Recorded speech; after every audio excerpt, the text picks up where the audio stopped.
Hello everybody, hope you're doing really well today. So we're on a really misty day today, which it's sort of a bit annoying because we wanted to try and prove to you how high we are up, but trust me when I say this, we're at the highest point in Otford, which is Otford Mount, and we're off to see its Bronze Age Barrow site. Now there isn't really that much there, but the history is still just as important, and it's still worth a little visit for anybody who's local enough that they do want to visit it. So see you on the other side.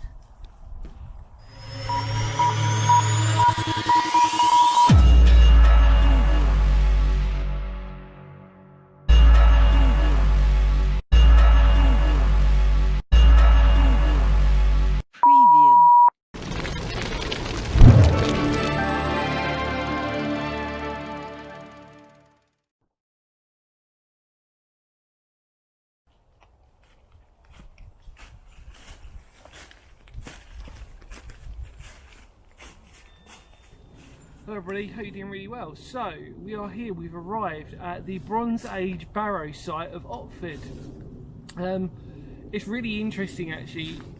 For me personally, it's probably best if you do come down here in a sort of autumnal winter time, because you get to see the actual, you get to feel the mound for itself a little bit easier with its surroundings, because what you'll find is when you're walking up to it, if you do ever want to venture up to Otford Mount, because that's what it's called, like I said, if you do venture up here, because you're on a natural plateau of traversing up the hill anyway, that it looks automatically sort of steep anyway from one side, so it's very hard to get the sort of lay of the land to sort of see that where the ditch would have been on one part of the Barrow site. Because what's really sad probably about this Barrow site is that most of the ditch has been infilled, so what you're looking for is this sort of mound. Really, you're looking for this mound in a sea of potential mounds, but you've got to take away from the idea of the rest of it being the natural ridge. So it almost does this, it almost goes up a second little bowl, and actually the best way to see it is actually from the bottom. So we'll do that, or either from the bottom or actually from the opposite side as you make your way up to the hill. So we'll do that in a minute, but we're pretty much, we're almost in the centre of it. As you can see, it's still a bit overgrown, so roughly here is roughly where the centre of the Barrow site is. Now, as I probably mentioned in the intro, that I love Barrow sites. I love this is my bread and butter. Really, it's the thing that I enjoy the most, and I always wanted to do more of a local one to me. And probably this is the most interesting one because of the condition of it more than anything. So, like I said, I'm just standing roughly on the crest of it. If you can probably pick that up, it might be really hard to do that. What you can understand about Barrow sites especially is that with any Bronze Age site especially, the idea was that there was always a chance that they may be reused again for other people to sort of visit and maybe to put down their own offerings. So what you'll always find in a Barrow site might not necessarily be what you're expecting. You know, you might expect sort of like what they almost used to do with Saxon burial sites, well, mostly, which was you'd have like literally an early form of a grave, I suppose. I'm talking basically for most of you out there, so you know, please don't have a go at me if I'm sort of making it really really basic, but it's just easier for people. And sometimes you put like little urns in. You might even have ashes from maybe there was a cremation before and they may have placed them down here. It might not necessarily have even been whole bodies that you may have found. In fact, actually, for example, at Cauldron on Barrow, for example, you've got bits of body that are there, like a head and a leg, for example, which is kind of odd. So it's not necessarily what you'd think is always associated with Barrow sites. You'd assume that it was always going to be a whole body, for example, and it might just be little cremation urns. There's also things where Romans, for example, would come and potentially reuse these, more almost for a spiritual side themselves, not only just for a place to sort of visit and to look out onto the landscape, because as you can probably imagine, the landscape back then, although probably heavily wooded, it's hard to tell because it's probably the worst day to do this in terms of looking across. It's very misty, So, but what you would look out onto on a clear day is this beautiful landscape, and you'd be looking actually down onto Otford village and Sevenoaks straight heading to the left.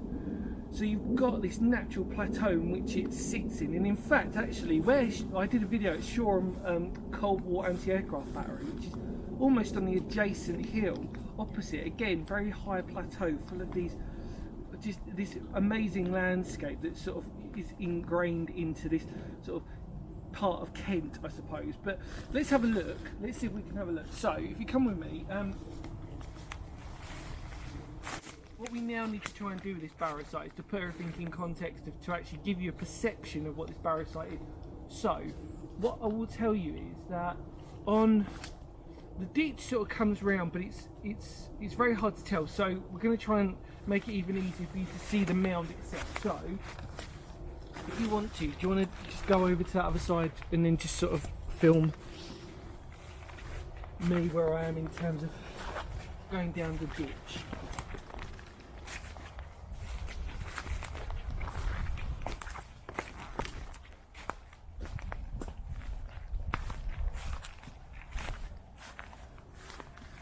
So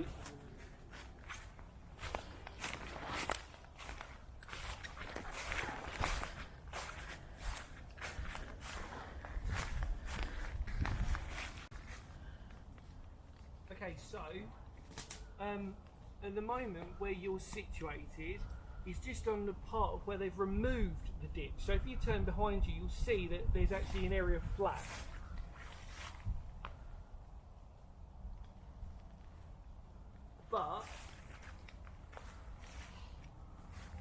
But if you look down, you can see where the ditch originally would have started to circulate when you look down.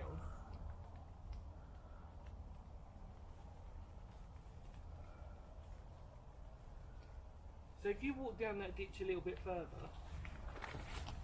I mean, you look at where I am, you might be able to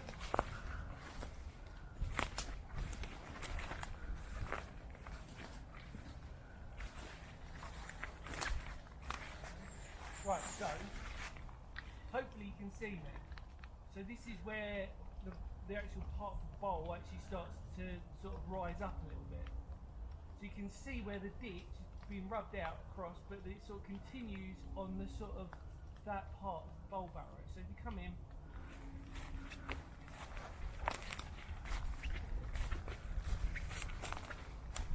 it's about two-thirds of the ditch, maybe about half of the Barrow site's ditch has been in the field. Now if you come a bit closer, what I'm now going to do is I'm going to walk down to the other side of the ditch, so literally pressing over the bowl barrow itself, and hopefully you can pick that up. So as